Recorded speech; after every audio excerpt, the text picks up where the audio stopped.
পার্লামেন্টে তেল থাকলে কি হবে মাননীয় স্পিকার? আমরা পেট্রোল পাম্পে কোনো তেল পাই না। আমার গাড়ি 3টা 4টা পর্যন্ত রাত পর্যন্ত পেট্রোল পাম্পে বসে থাকতে হয় 5 লিটার 6 লিটার তেল নেওয়ার জন্য। আমরা শুধু দলীয়করণ না, আমরা বিসিবিতে দেখলাম পরিবারকরণ হচ্ছে। আমরা দেখেছি ব্যাংকগুলোতে, আমরা দেখেছি বিশ্ববিদ্যালয়ে, আমরা দেখেছি সরকারি প্রতিষ্ঠানগুলোতে, বাংলাদেশ ব্যাংকে দলীয় ব্যবসায়ীকে নিয়োগ করা হচ্ছে মাননীয় স্পিকার। এই ধরনের পরিস্থিতি আমরা দেখে আমাদের মনে আশঙ্কা জাগে যে বিএনপি অতীতে গণতান্ত্রিক আন্দোলনে সবসময় মাঠে ছিল, কিন্তু ক্ষমতায় আসার পরে আমরা দেখেছি মাগুরার নির্বাচন, ক্ষমতায় আসার পরে আমরা দেখেছি ফেব্রুয়ারির 96-এর নির্বাচন, ক্ষমতায় আসার পরে আমরা দেখেছি যে তারা কিভাবে কেয়ারটেকার সরকারকে ম্যানিপুলেট করার জন্য বিচারপতির বয়স বাড়াতে চায়। ওই ধরনের পরিস্থিতিতে আমরা আবার যেতে চাই কিনা, এই ধরনের একটা আশঙ্কা আমাদের জাগে মাননীয় স্পিকার। মাননীয় স্পিকার, একটু সময় বাড়িয়ে দেওয়ার অনুরোধ করছি যদি সম্ভব হয়। আমি আমার কথা চালিয়ে যেতে চাই।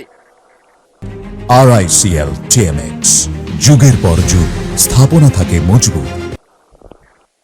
মাননীয় সদস্য 1 মিনিট বৃদ্ধি করা হলো। স্পিকার, মাননীয় স্পিকার, আমরা দেখছি এই দেশে এখনো আইন শৃঙ্খলার অবনতি ঘটে চলছে।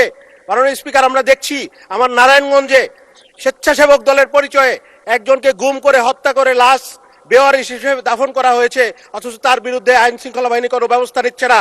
মাননীয় স্পিকার, আমরা দেখছি এই দেশে, আমরা পার্লামেন্টে এসে দেখি এবং শুনি, আমরা দেখি যে এখানে তেলের কোনো অভাব নাই।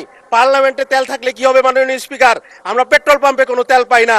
আমার গাড়ি 3টা 4টা পর্যন্ত রাত পর্যন্ত পেট্রোল পাম্পে বসে থাকতে হয় 5 লিটার 6 লিটার তেল নেওয়ার জন্য।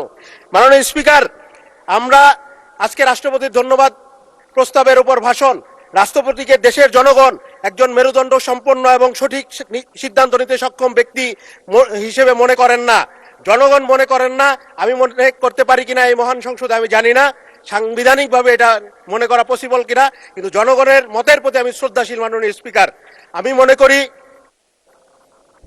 ধন্যবাদ মাননীয় সদস্য। দেশ ও বিদেশের খবর শুনতে আমাদের চ্যানেলটা সাবস্ক্রাইব করে দিবেন এবং ফেসবুক পেজটা ফলো করে দিয়ে আমাদের সাথেই থাকবেন।